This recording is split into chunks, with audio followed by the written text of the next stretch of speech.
सर्वांना जय भीम जय शिवराय। आज आझाद समाज पार्टीच्या वतीने आम्ही महामहिम राष्ट्रपती यांना निवेदन देत आहे।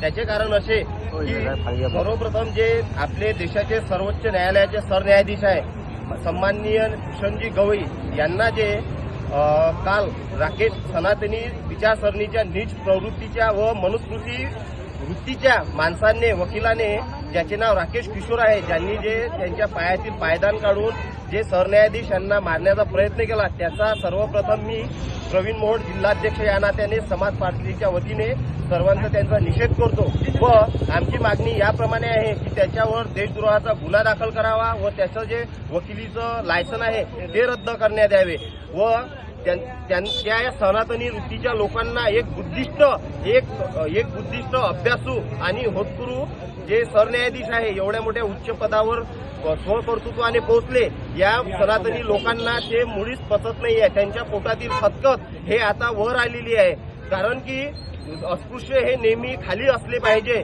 असे या ब्राह्मणशाही आणि मनुस्मृतीच्या विचारसरणीच्या आणि सनातनी लोकांचे विचारसरणी आहे। म्हणून आम्ही आज या राकेश किशोरचा जाहीर निषेध करत आहे।